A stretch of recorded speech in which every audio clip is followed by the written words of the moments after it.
music review from 1969. It's the second album by Jethro Tull called Stand Up. Some background. The band as such was formed in Blackpool in 1967 as a sort of blues bash type band. Developed from the folk rock influence, and then became a progressive band. Uh, Ian Anderson, the leader, and Jeffrey Hammond and John Evan were all at grammar school in Blackpool and cemented a friendship and then formed the band. Anderson was from Edinburgh but had lived in Blackpool since 1960. Initially a three-piece, Evans switched from drums to organ, and then Barryman Barlow came in on drums.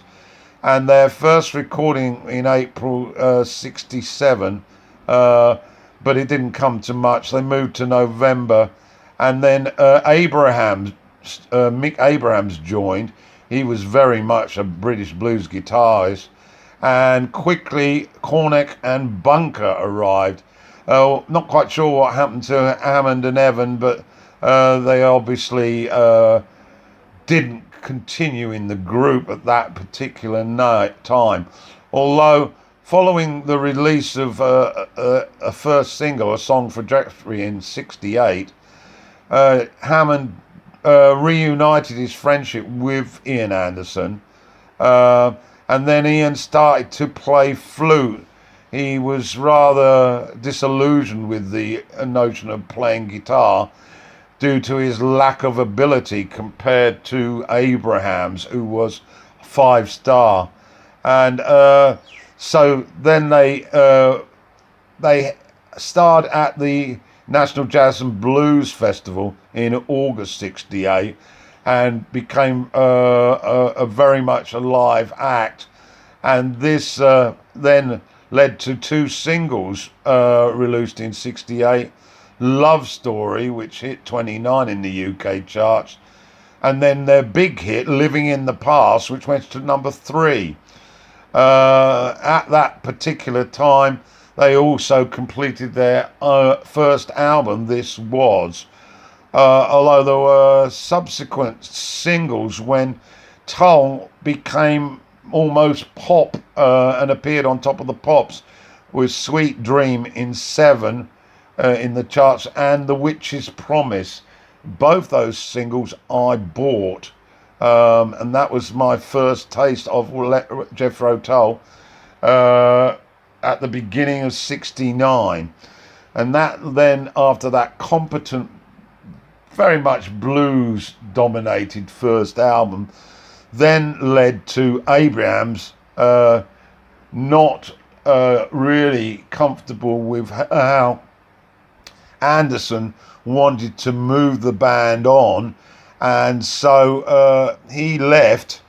And after a brief moment when Tony Iommi could have become the new guitarist in Tull, thankfully for Black Sabbath fans, he didn't.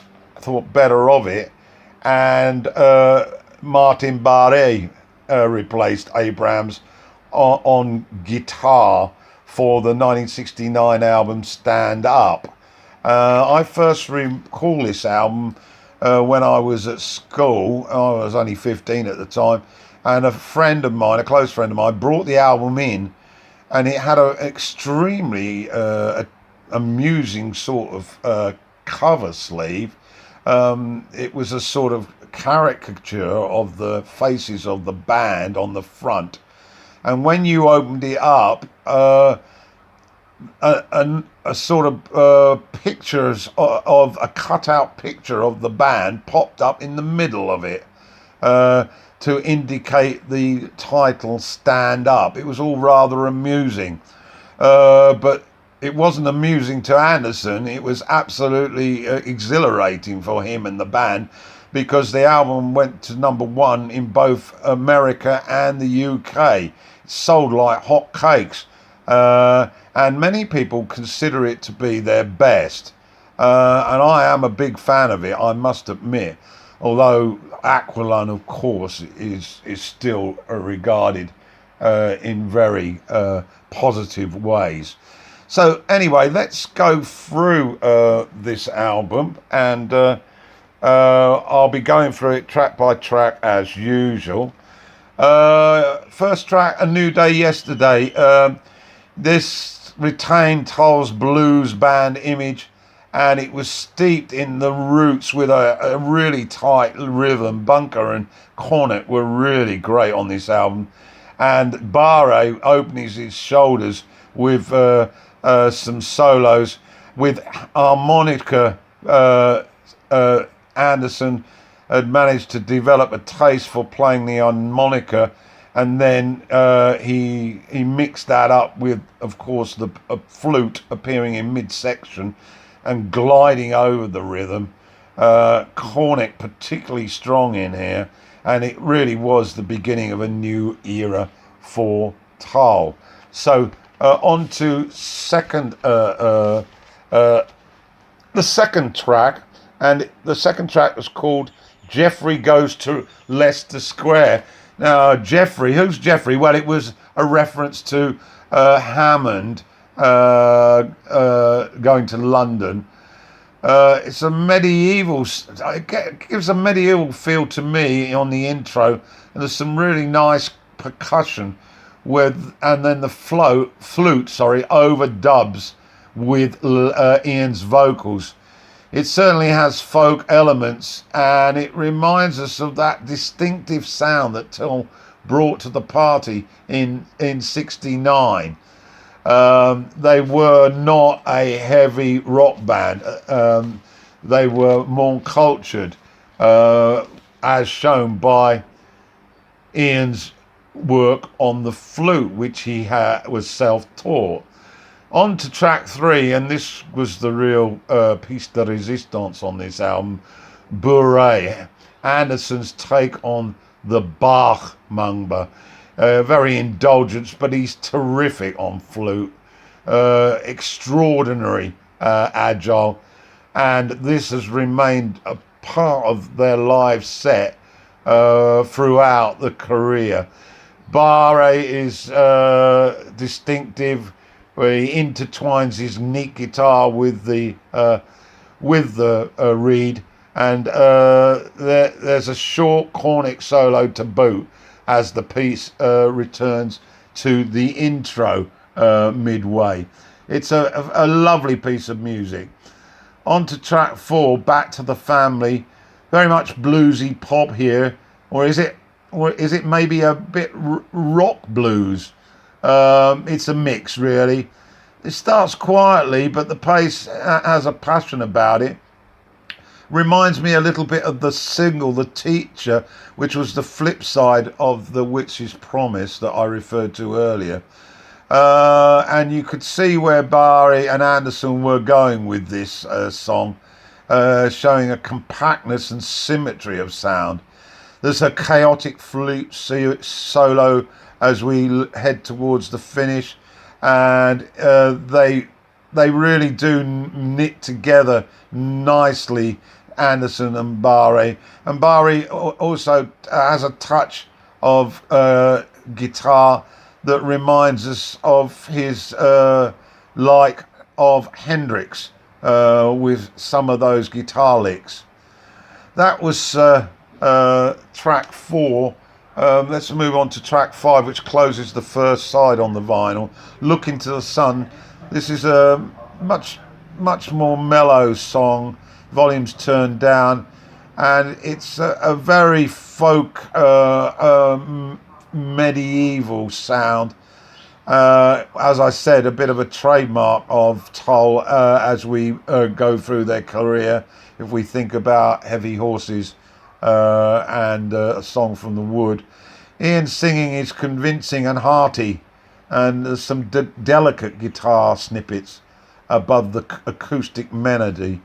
And there's also a hint of psychedelia in here with those oddities and that wah-wah. Very light wah-wah, not in your face. So that was side one. Side two, we opens up with Nothing Is Easy. This is easy. This is a crowd favourite. Was a crowd favourite in right up until the last performances by Tull. The flute intro then leads into the blues sound, and there's some cracking drums, and Cornick and Barre are working well together, like a pair of gloves. Also, the flute guitar combo exchanged solos in this track, and we hear a slight jazzy feel later on. Ian is definitely at home on vocals, and Bunker is very workmanlike. Track 7 then, Fat Man.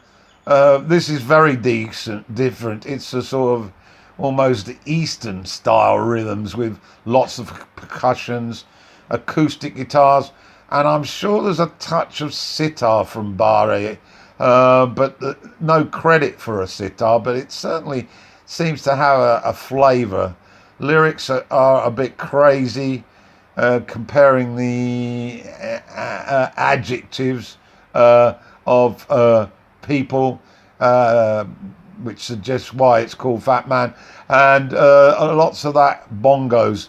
All in all, it's a bit of an eccentric oddity, to say the least, but it keeps you sort of involved. Now to track 8, and this is an outstanding piece of music. We Used to Know. It's been subject to some inquiry by music connoisseurs, suggesting that the melody and rhythm was copied by Don Henley and Glenn Frey when they put together Hotel California. And further along the road, Anderson commented that he was very flattered that his song could be then plagiarized and used in the construction of such a famous song as Hotel California, and wasn't worried in the least about getting royalties. But back to We Used to Know. It's a tremendous song, a real mood creator, and Barre really takes centre stage here with a wicked solo. Ian's haunting flute creates that atmospheric feel, and it's dreamlike almost. But this really made us all realise that Martin Barre had arrived as the Jethro Tull guitarist. It's one of my favourite rock tracks of all time, and a track that I play obsessively. So to track 9, Reasons for Waiting, much more mellow, with a nice atmosphere created through Ian's flute, and his vocals are also a high point. The interlocking of the flute with the acoustic guitar is very tasteful in the mix, and it's a bit low key and restrained, but there's some added strings that close out the track, creating extra depth. And so we then come to the final offering, and this one is called For a Thousand Mothers, and I was a little bit disappointed with this initially, but it does grow on you. The keyboards are introduced at the start, with the flute sort of back in the mix, and then the blues comes in with that hard rhythm guitar by Barre, and there's a nice finish, really, this track to the 5-star album. And there's a little reprise at the end when you think it's all over, with Barre and Anderson trading punches with respective flute and guitar jabs. So it's in conclusion, this is really one of my favourite albums of all time. It's the 1969 second album by Jethro Tull, and it's called Stand Up.